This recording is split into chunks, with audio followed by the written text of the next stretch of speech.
Bonjour à tous, je suis très heureuse de vous retrouver aujourd'hui dans une nouvelle vidéo dans laquelle on va parler des croyances. Alors les croyances évidemment autour de la question de l'amour, les croyances qui entourent nos rencontres, les croyances qui entourent la construction de nos relations, les croyances qui entourent la construction du couple, la dimension du couple, d'être à deux, et puis aussi évidemment les croyances qui entourent nos ruptures, nos séparations. Évidemment, dans cette vidéo-là, je ferai énormément de digressions et de petites parenthèses sur cette mécanique flamme jumelle, parce que la spécificité de cette mécanique-là, qui est très universelle, c'est d'être pétri, entouré, jalonné d'énormément de croyances. C'est ce qui fait sa spécificité. On va y revenir tout à l'heure au moment de la vidéo.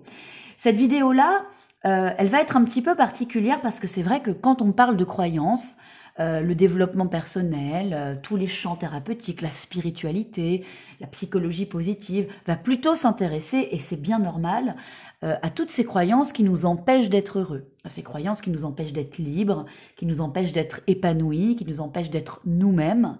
C'est le titre, je crois, de certains bouquins de développement personnel. Les croyances dites limitantes, des croyances négatives. Alors les croyances négatives, on en a tous, on en a tous ressenti, vécu, on en a tous eu en fonction de ce qu'on vit dans notre parcours à un moment donné, de nos tristesses, de nos épreuves, bref, de nos expériences de vie évidemment.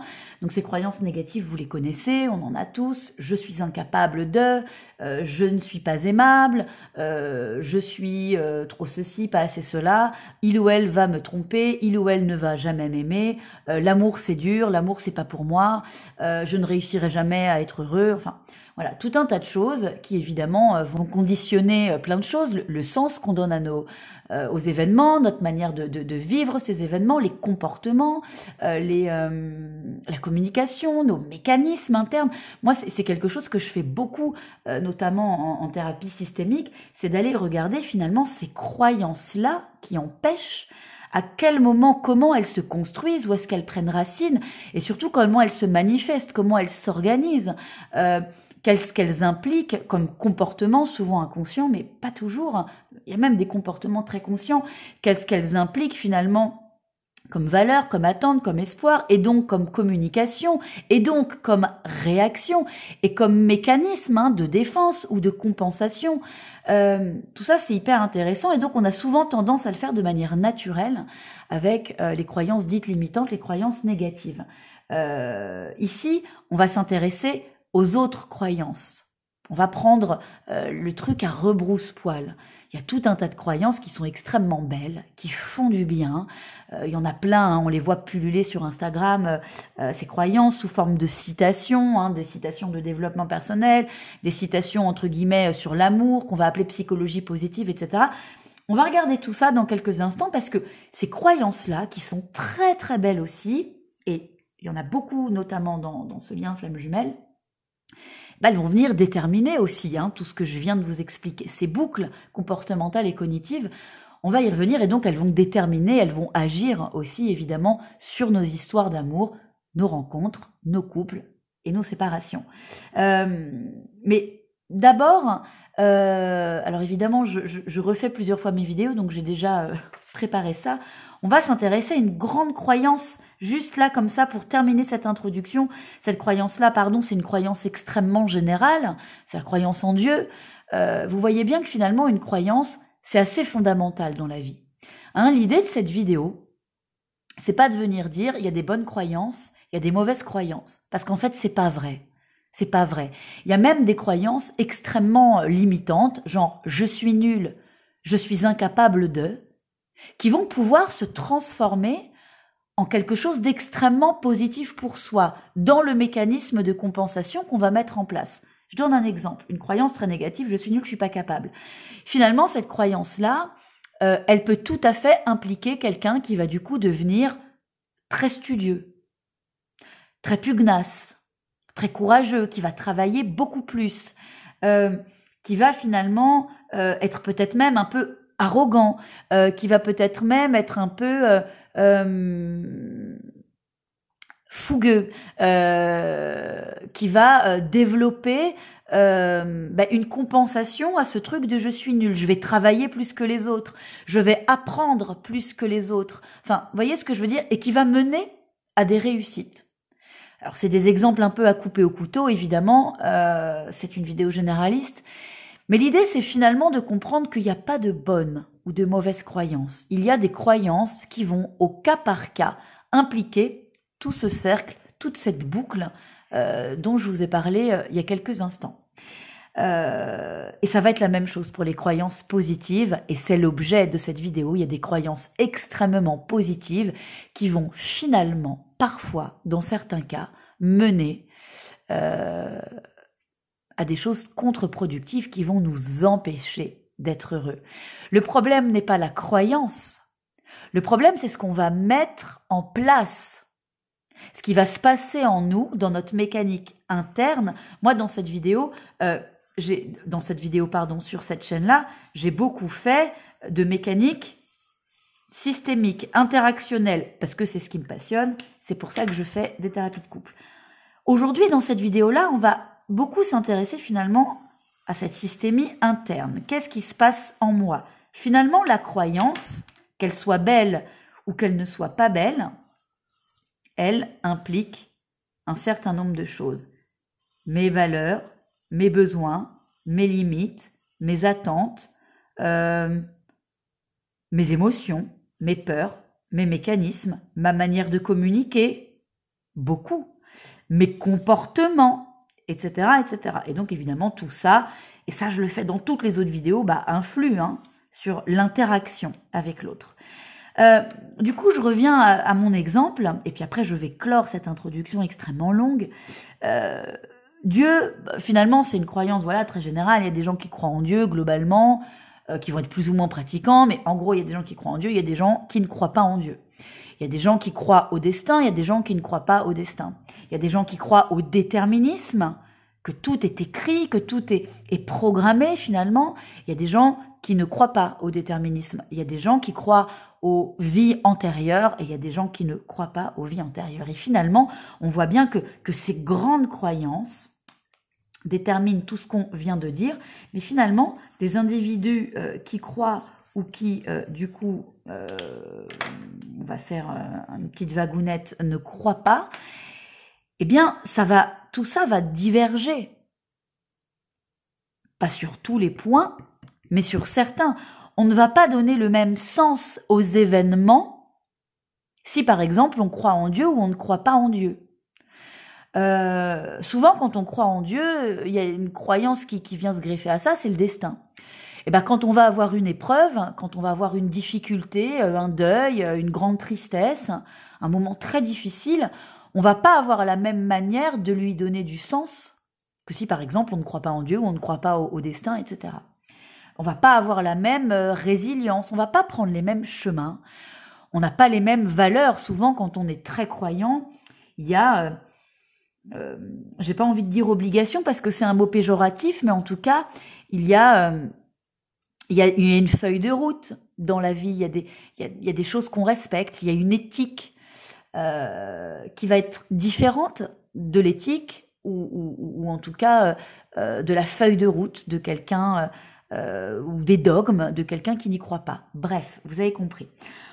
En gros, ce que je veux dire, c'est que la croyance, elle détermine énormément de choses, tout ça, et que donc, en fonction souvent des très belles croyances, desquelles je vais prendre 4 grands exemples, qui sont des croyances qui vaut pour les célibataires, qui vaut pour les gens en couple et qui vaut aussi pour les gens qui sont séparés, les 3 ou 4 belles croyances autour de l'amour qui déterminent tout un tas de choses qui parfois nous rendent malheureux, nous enferment et nous empêchent d'être heureux.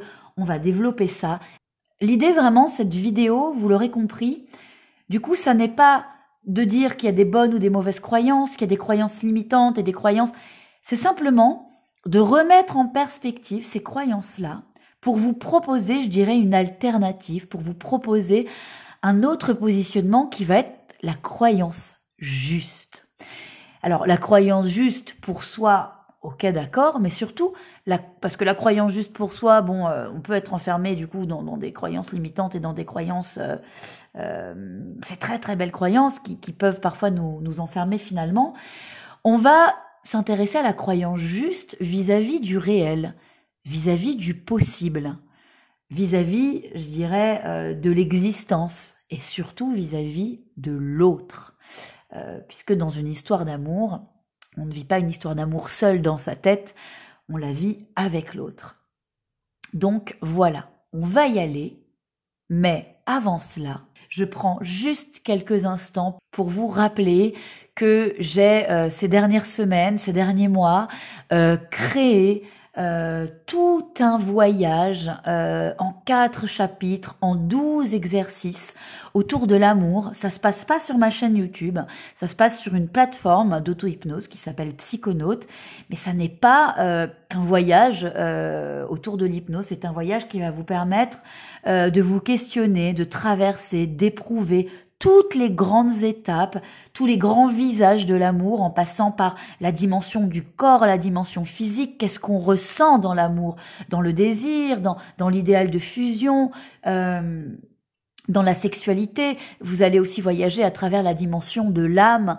Qu'est-ce que ça implique, la rencontre avec l'âme de l'autre? Qu'est-ce que c'est que deux personnes qui se rencontrent? La transcendance finalement du corps, puisque l'amour transcende le corps et peut même parfois transcender la géographie, l'histoire, la biographie, etc. Tout ça, c'est assez fascinant. Et puis l'amour, c'est aussi de manière très concrète, on le fait beaucoup sur cette chaîne, des étapes, des constructions, des interactions. Vous allez voyager là-dedans et puis on va aussi à la fin de l'exercice revenir sur l'amour de soi. Bref, c'est un voyage qui a été absolument passionnant pour moi de construire, d'écrire et de mettre en voix. Et je fais pas souvent d'autopromo pour mon travail, mais voilà, je serais ravie que vous puissiez découvrir ça. C'est un peu différent de ce que je fais là.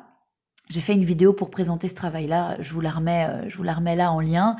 Vous avez dans la barre d'infos un lien qui va vous permettre de bénéficier d'1 mois d'abonnement gratuit à cette plateforme, dans lequel vous aurez du coup largement le temps de découvrir ce travail-là qui, je pense, peut vraiment vous aider en fait à la découverte de qui vous êtes, de votre manière de vivre l'amour, de votre manière voilà, de vous impliquer et d'aborder les questions amoureuses. Et puis, j'espère de vous libérer et de vous rendre plus heureux.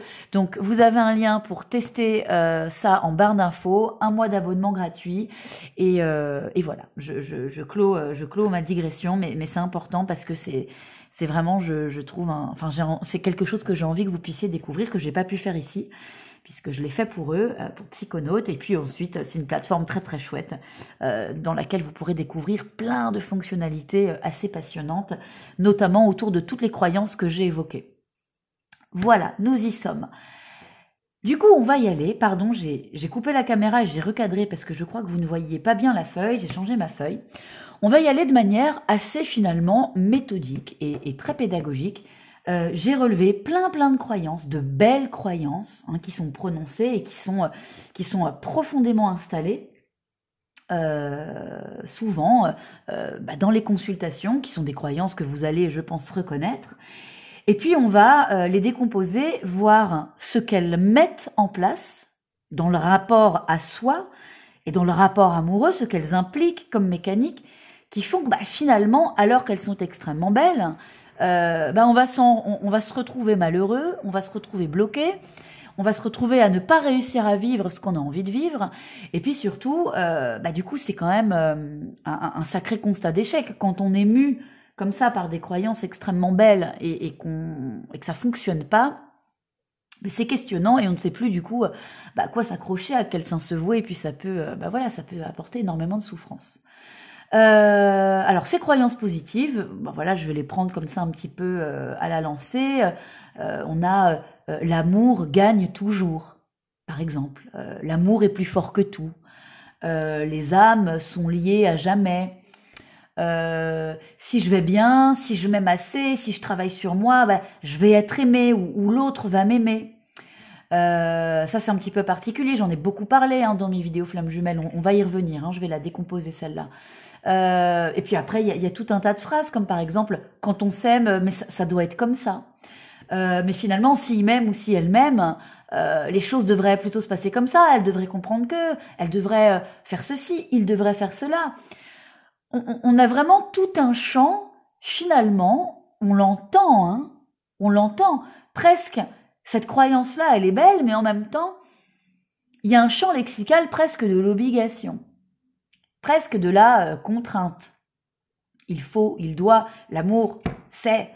Il y a cette espèce de règle, finalement, qui, en interne... Alors, avant de faire mon petit dessin, je vérifie que c'est bien cadré, oui. Qui, en interne... Ce sont des très belles croyances. On va mettre des jolis cœurs à l'intérieur. Quand on aime, on s'aime pour toute la vie, nos âmes sont liées, etc. Et finalement, on voit bien, même si c'est très très beau, je vais faire plein de cœurs. Voilà, je vais faire plein de cœurs et puis des petites musiques, voilà, et puis des petits anges, voilà, et puis un grand sourire parce que tout ça, on y croit, quoi, on y croit. Et puis ça nous met des fleurs partout, ça nous met vraiment du bonheur, on a l'impression d'être hyper aligné, on se sent rayonner, on est amoureux, bref, c'est le vrai paradis, c'est le vrai bonheur. Mais finalement, paradoxalement, tout ça, ça va nous amener une forme de grande rigidité interne. Et surtout, ça va amener une immense attente. Une grande attente. Et c'est normal. C'est normal. Jusque-là, tout va bien. On a une croyance, on a donc une attente. C'est tout à fait normal, puisque, alors souvent, moi j'entends, il faudrait que j'ai pas d'attente, des gens qui viennent me voir pour me dire que je ne voudrais plus avoir d'attente. Bon, en fait, ça n'existe pas, on a des attentes. Vous allez au restaurant, vous attendez que ce que vous allez manger soit bon, vous signez pour un nouveau contrat de travail, vous attendez d'avoir un salaire sympa et que vous soyez content d'aller au travail. Je sais pas, moi, vous faites vos courses, vous attendez de vous régaler avec ce que vous achetez. Enfin bon, pardon, c'est des exemples un petit peu bateaux. Enfin, on a des attentes. J'envoie un SMS, j'attends une réponse, ce qui me paraît normal. Bon, alors pas toujours, mais voilà, ou je vais chez le coiffeur, j'attends que la coiffeuse ne rate pas ma coupe de cheveux. Enfin, nous avons des attentes. Nous avons des projets. Donc voilà, j'ai cette croyance, j'ai une attente. Sauf que cette attente-là, évidemment, elle va se mettre sur qui? Elle va se mettre sur l'autre, ça s'entend, mais surtout, elle va se mettre sur le réel. On est bien d'accord. Du coup, qu'est-ce qui se passe? Quand on a une croyance, le cerveau, il va fonctionner de manière extrêmement attendue. Il veut vérifier sa croyance. Et c'est pour ça, tout à l'heure, je vous ai, je sais pas pourquoi je me mets sur ce côté, je vous ai mes petites boucles, comportementales et cognitives. Finalement, quand on a une croyance, on a besoin de la vérifier. Sinon, ça crée de la dissonance. C'est-à-dire, si je crois que ce que je ressens, l'autre le ressent, et que dans le réel, je vérifie que non, ça me fait mal. Ça crée une dissonance. Si je crois que l'autre va revenir, si je crois que l'autre m'attend, si je crois que l'autre peut me comprendre, si je crois que l'autre me ressent, si je crois que l'autre fonctionne comme moi, on va reprendre sur des trucs plus bateaux, etc., etc. Si je crois que nous sommes liés à la vie, à la mort, si je crois que nous allons nous retrouver dans 2 mois, alors que je n'ai plus de nouvelles, si dans 2 mois on ne se retrouve pas, voilà, la croyance se confronte au réel. Et là, c'est de la dissonance cognitive, et là, ça fait très mal. Si je crois que l'amour est plus fort que tout, si je crois que l'amour gagne toujours, et que je constate que malgré l'amour que je ressens pour quelqu'un, et que l'amour que l'autre me porte, notre couple va mal. Notre couple a du mal, on n'arrive pas à communiquer. On n'arrive pas à se comprendre, on n'arrive pas à répondre à nos besoins. Bam! Je me heurte au réel. Et ça fait mal. Et jusque-là, ça pourrait ne pas poser de problème, sauf que finalement, on va avoir tendance à ce moment-là, non pas à favoriser la gestion du réel, mais on va donner la priorité à la croyance. Et puisque le réel se confronte, n'est pas égal, ne répond pas au réel, alors le réel devient une épreuve, un ennemi, quelque chose duquel on va se mettre dans le déni, qu'on va, je sais pas moi, ignorer et auquel on va surtout vouloir tordre le cou et on va résister, résister, résister, résister. Sauf que quand on fait ça, je crois que je vous ai déjà fait ce geste, on se prend le mur, prend le mur, prend le mur. Parce que le réel ne peut pas changer. Le réel ne va pas changer. Le réel est un constat. La croyance est une construction psychique, émotionnelle, blablabli, blablabla. La croyance, elle doit, elle peut, elle mérite de bouger.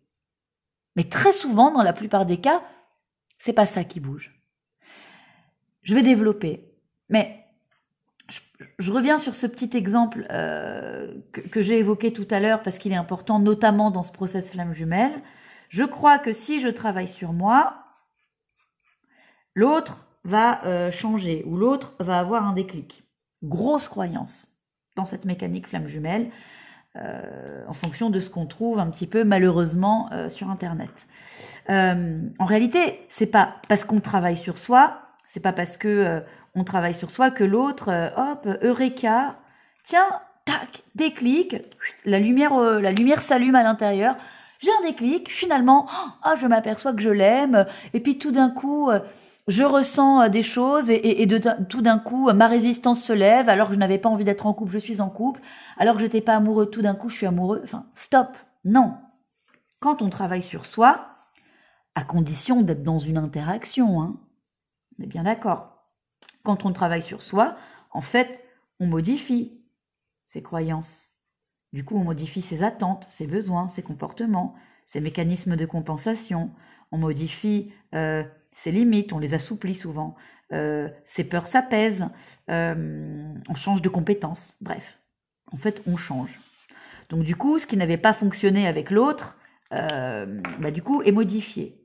Et du coup, on change l'interaction. Et si on change l'interaction, là, il peut y avoir des conséquences de ce changement. Donc ça vaut, et je le redis et je le répète, ça vaut quand on a une relation avec quelqu'un. Alors, avoir une relation, ça veut dire avoir des contacts, ça veut dire avoir des interactions, ça veut dire avoir des sentiments mutuels, des sentiments communs. On ne parle pas des amours unilatéraux. Par contre, on peut avoir une période de pause. Et on continue de penser l'un à l'autre. Mais une histoire qui fonctionne et une histoire qui va fonctionner, une histoire dans laquelle on retrouve l'autre, c'est une histoire dans laquelle les deux ont envie, besoin, ont des sentiments mutuels. Il peut y avoir des périodes de pause. Il peut y avoir des empêchements intérieurs. On le voit là. D'accord ? Mais il n'y a pas d'obligation. Il n'y a pas de certitude, il n'y a pas de mécanique extérieure à des mécaniques internes qui va faire qu'on se retrouve au-delà de son propre désir. C'est important de recadrer ça. Oui, quand on travaille sur soi, les choses vont mieux. Les interactions sont plus détendues, sont plus agréables. On peut mieux communiquer avec l'autre, on peut mieux l'aimer comme il en a besoin, on peut mieux s'aimer déjà soi-même, bref, la relation est meilleure. Mais ça n'est pas un travail sur soi dans son coin tout seul qui va déclencher une lumière qui s'allume de l'autre côté. Il y a, on le sait, l'existence de ce qu'on appelle les neurones miroirs et qui jouent aussi dans la distance géographique, etc. Mais toute proportion gardée. s'il vous plaît, enfin c'est important, parce que sinon, on va être dans ce cas, et quand on voit la souffrance de certains, de certaines, on est dans le cas où la croyance prend le pas sur ce qui se passe réellement. Et alors, qu'est-ce que ça crée? Beaucoup de douleur, un sentiment d'impuissance inouïe, un sentiment de culpabilité, mais de dingo, parce qu'on a l'impression qu'on n'est pas assez parfait, qu'on travaille pas assez sur soi, un sentiment d'échec fou. Enfin, on est en train de se détruire là, avec cette si belle croyance qui nous porte. On est en réalité en train de se détruire si l'autre ne revient pas.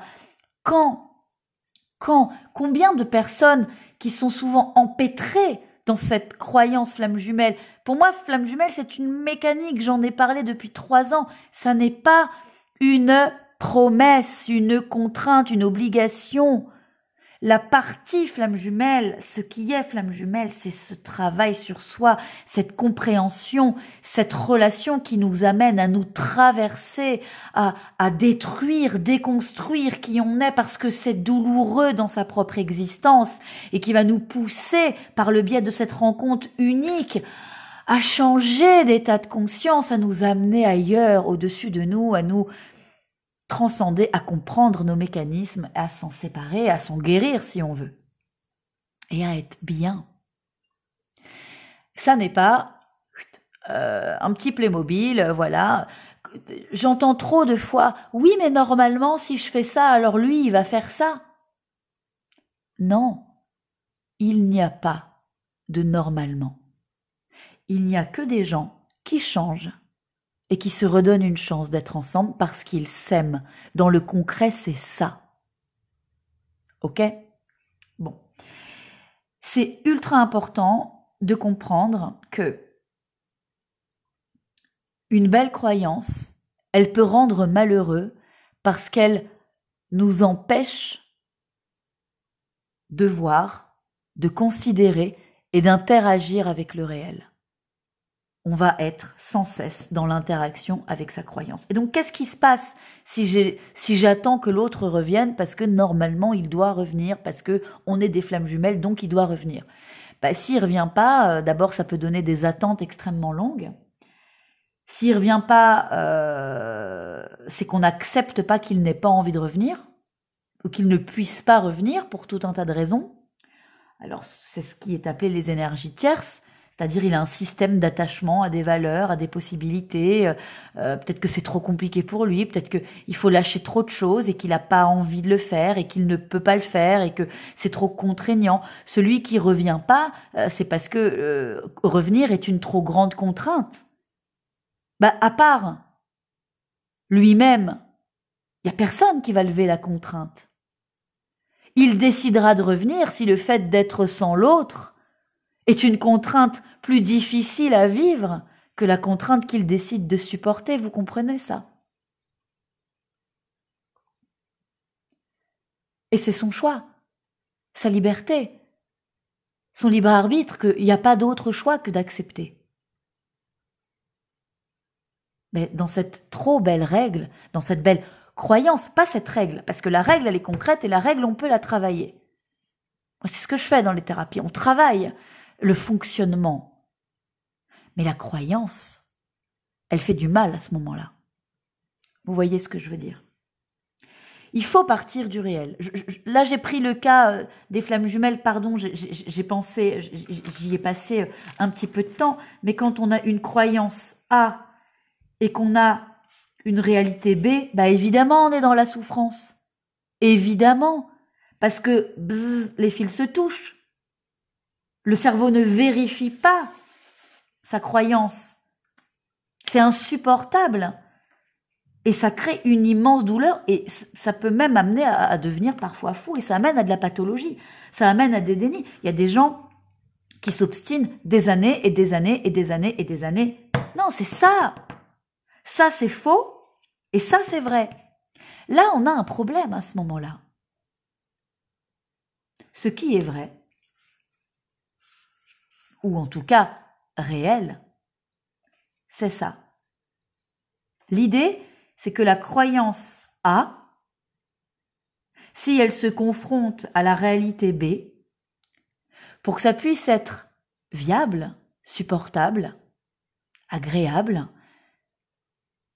il faut que cette croyance se transforme en croyance A1, A2, ou peut-être AB. Il faut partir de là. Je reprends ce cas flamme jumelle avec cette croyance que l'autre va revenir si on fait un travail sur soi, si on est heureux. On voit bien qu'il y a plein de gens qui ont des casseroles, on voit bien qu'il y a plein de gens qui sont pas des bouddhas, on voit bien qu'il y a plein de gens avec ce qu'on appelle des névroses normales, qui arrivent à être en couple, qui arrivent à se lier, qui ont des histoires d'amour solides, longues. Moi, je vous renvoie à un live que j'ai fait, Qui sont ces couples heureux, dans laquelle j'explique qu'il y a plusieurs manières d'être en couple. Il y a des couples de codépendants, donc c'est des dépendants affectifs, ils y arrivent. Il y a des couples fusionnels, donc c'est des gens du coup qui sont très très en fusion, avec beaucoup de jalousie, avec beaucoup d'enfermement. En fait, ils peuvent trouver un vrai bonheur s'ils fonctionnent pareil. Il y a des couples de fuyants, d'évitants qui arrivent à être ensemble parce que finalement, ils vont avoir une forme de liberté commune, une forme de tolérance commune, de confiance. Enfin, on n'est pas obligé de passer tous par la thérapie. Par contre,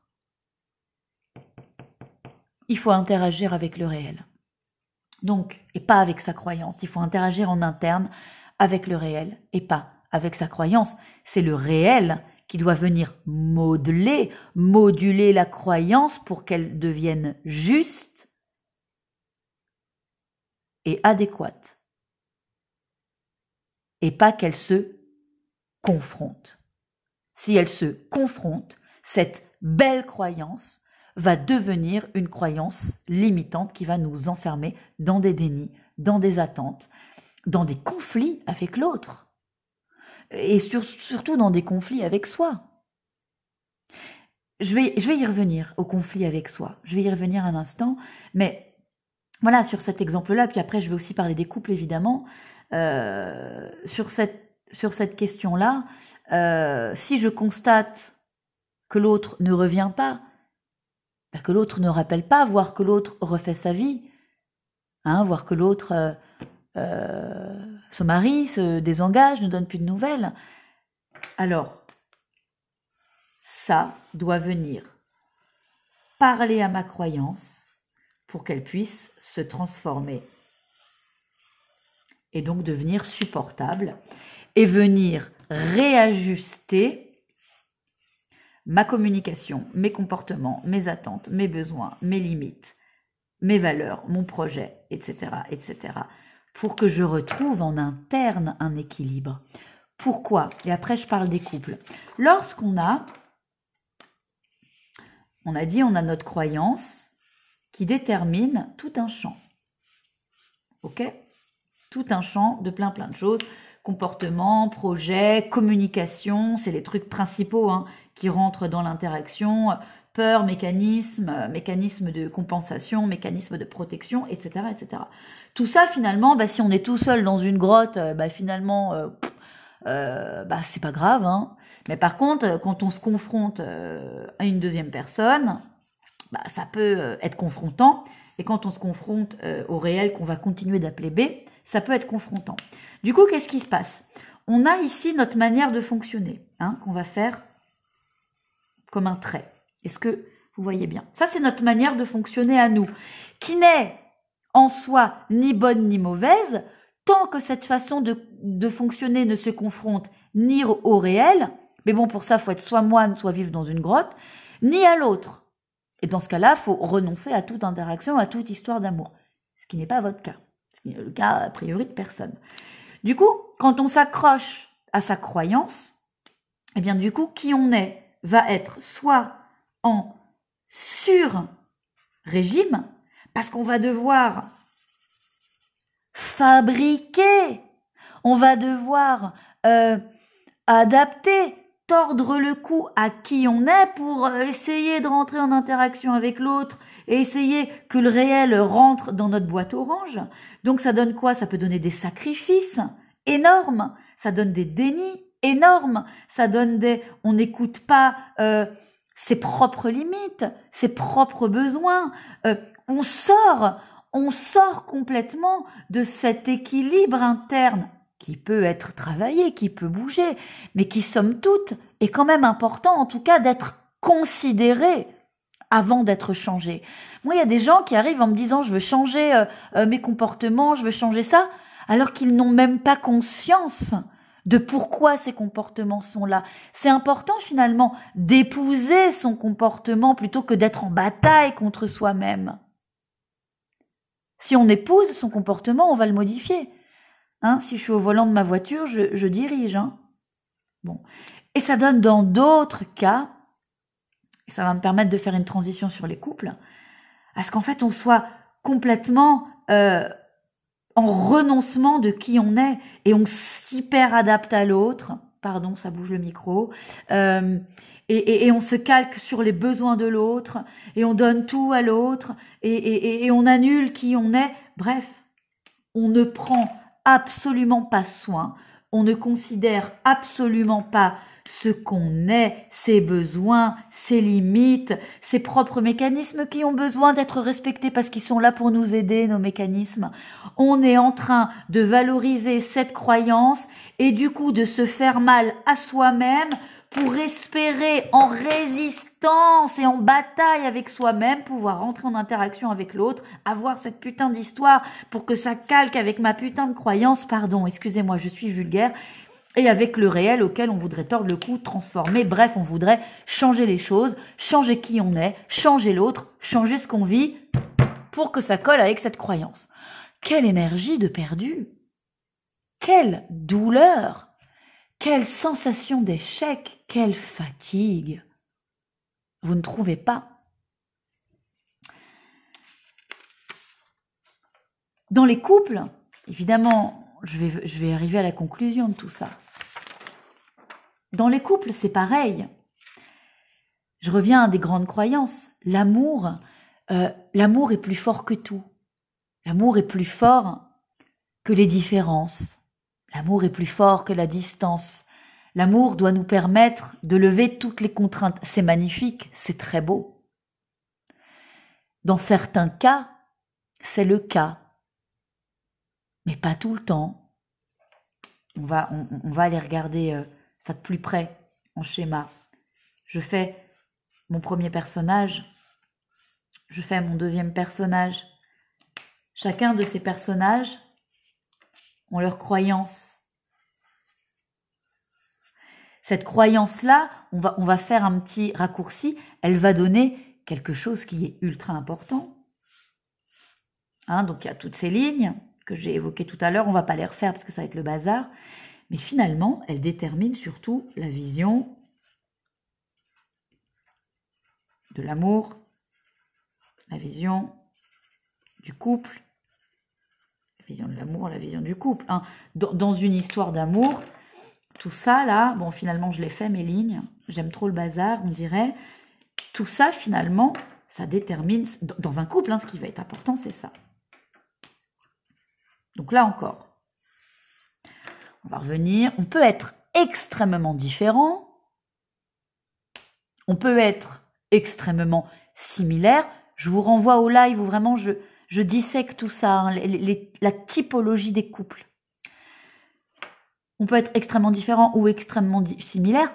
Finalement, ce qui doit être mis en commun, c'est ça. La vision de l'amour, la vision du couple. Si on n'a pas la même vision de l'amour, si on n'a pas la même vision du couple, ça va être compliqué de construire l'histoire. On va se heurter. Runner, chaser, on s'en fout. C'est deux morphotypes, c'est une dynamique. Il en existe 1000 autres. J'ai une pensée très forte pour un couple que je suis, qui peut-être va se reconnaître, où on est dans une dynamique faster, lower. C'est-à-dire qu'il y a de l'amour, ils s'aiment, mais il y en a un, faster, il fait des projets, il a envie d'aller vite, il est à donf, il veut vraiment aller loin, il projette. Pardon, c'est normal, c'est une personnalité hypersensible. On revient aux amours HP, c'est quelqu'un qui projette, qui va loin. Oh là là, pardon, j'arrête pas de faire, je m'excite trop. Et puis l'autre, qui est plutôt sur un rythme lent, on verra, on attend, on s'aime, profitons déjà de ça. Il y a de l'amour, il y a un socle hyper solide, hein, mais là on n'est pas dans la même vision. Et donc il y a de la difficulté. Donc qu'est-ce qui est à travailler? C'est ça. Il faut que chacun réussisse à travailler ça pour pouvoir trouver un consensus ici. On a le droit d'avoir des différences. On a le droit d'avoir des similarités. Mais il faut qu'ici, il y ait un consensus, et un consensus, pardon pour la prononciation, je reviens à ma fameuse phrase qui est un mantra de Saint-Exupéry, s'aimer, c'est regarder dans la même direction. Il faut avoir le même projet, c'est fondamental, puisque finalement, les changements ici, il faut que, l'autre doit faire, j'attends que, j'ai trop besoin que, mes limites sont ça, tout ça, les comportements, on va pouvoir en thérapie de couple ou même thérapie individuelle, les travailler, les assouplir, les comprendre, les modifier légèrement, bref, les adapter. Et donc ici, ça va bouger, hein, pour que finalement, on en revient toujours à la même chose, on se retrouve ici et qu'on investisse chacun ici. Je reprends ma petite ligne, ma ligne de personnalité, cette ligne-là. Il faut que chacun des deux, dans ses différences ou dans ses similarités, que la mise en commun qui va permettre le couple reste dans le respect de soi et l'accès à l'autre. C'est-à-dire qu'en bougeant les croyances et en s'adaptant à l'autre et au réel, c'est-à-dire l'interaction, on va pouvoir en gros élargir la tolérance satisfaisante de notre ligne. À quel degré je peux m'éloigner un tout petit peu de moi et de mes règles internes pour que j'aie le bénéfice d'être en lien, sans renoncer à qui on est, sans renoncer à soi, c'est-à-dire sans à être trop au-dessus ou trop en dessous, c'est-à-dire tordre le cou à tout, à rester dans une insatisfaction satisfaisante. Autre croyance, le couple, ça doit être fluide, ça doit bien marcher. Le couple, hein, c'est un constat, là il n'y a pas de débat, le couple, c'est le lieu de la frustration et c'est le lieu de l'insatisfaction satisfaisante. Je vous renvoie aux amours HP, l'autre n'est pas moi. Voilà, pardon. L'autre n'est pas moi. Oh, j'espère que vous voyez ce que je fais depuis tout à l'heure. L'autre n'est pas moi. Hein. J'ai fait les petits... On élargit la zone d'insatisfaction satisfaisante par rapport à sa ligne.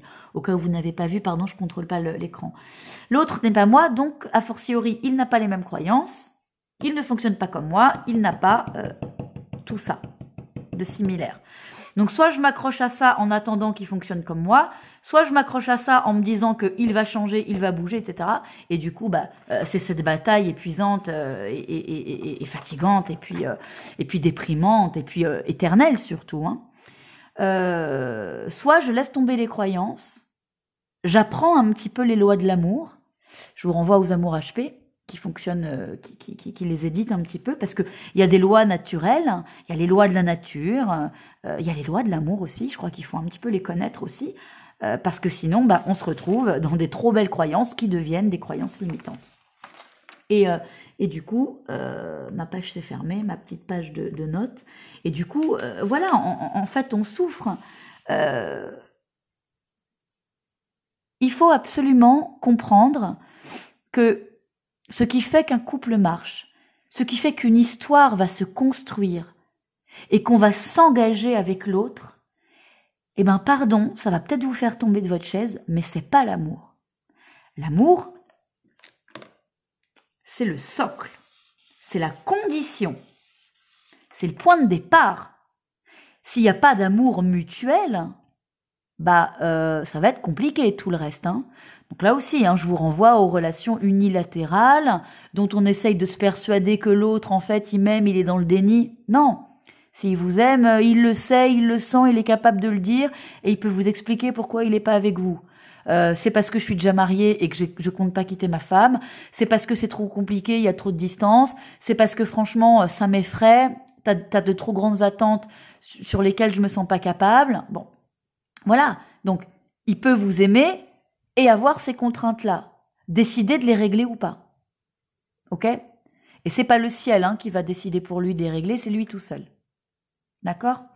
Ou alors, tout simplement, il n'est pas amoureux. Ou en tout cas, il ne vous aime pas assez pour que ces contraintes-là, il décide de les tchac, tchac, tchac. Voilà. Il n'est pas assez handicapé de vous.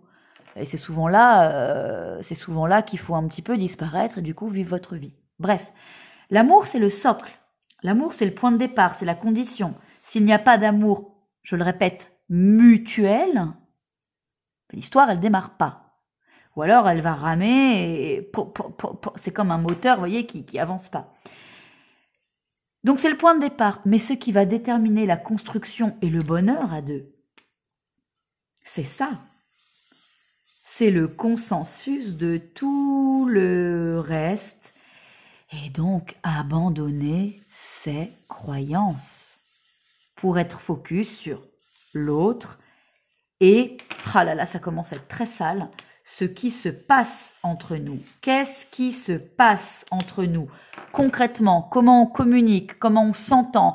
Est-ce qu'on a les mêmes projets? Est-ce qu'on a les mêmes valeurs? Est-ce qu'on est dans la même séquence de vie? Est-ce qu'on a envie de vivre les mêmes choses? Est-ce qu'on voit les choses de la même manière?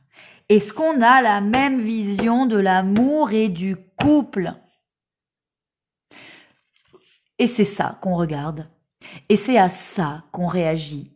Et c'est ça avec quoi on rentre en interaction.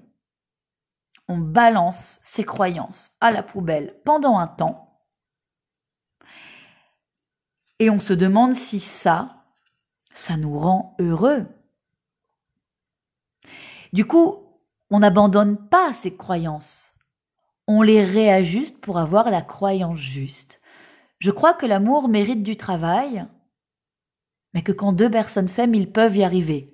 Oui, validation, ça c'est une bonne croyance. Parce qu'elle intègre le réel. Elle n'exclut pas la liberté de l'autre.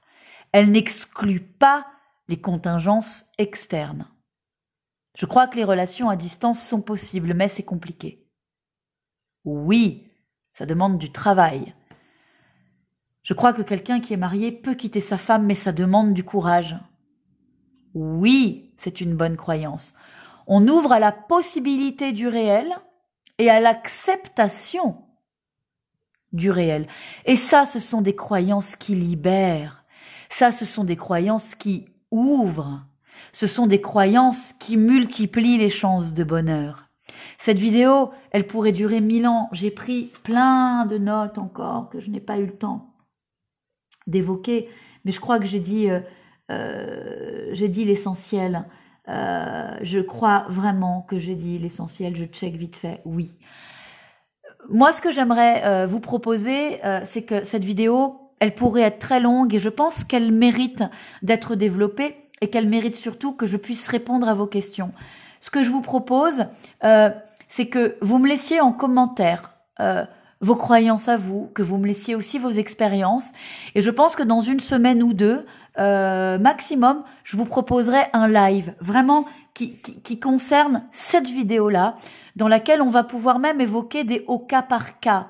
Parce que finalement, le cas par cas est toujours très, très universel. Voilà, on va faire comme ça. Laissez-moi en commentaire, les commentaires que ça vous inspire, cette vidéo, ce que vous en pensez, ce que vous avez vécu, là où ça bouge en vous. Et puis ensuite, on en parlera en live. Un soir, je vais vous proposer ça très, très rapidement. Je vous rappelle évidemment toujours que je peux vous recevoir évidemment à distance en cabinet. Il y a l'ouverture au mois de mai d'un deuxième cabinet, donc en Île-de-France. Je vous reçois toujours à Paris en consultation de couple et en consultation individuelle. Voilà, en thérapie brève systémique, en thérapie des schémas, en hypnose quand il y a besoin. Et puis voilà, je réponds difficilement aux mails, j'en reçois beaucoup trop et je m'en excuse. Rencontrons-nous. C'est beaucoup plus chouette. En tout cas, je vous remercie de votre fidélité après ces mois d'absence. Allez découvrir Psychonautes. Je vous dis à très bientôt du coup en live et pour une prochaine vidéo. À très bientôt.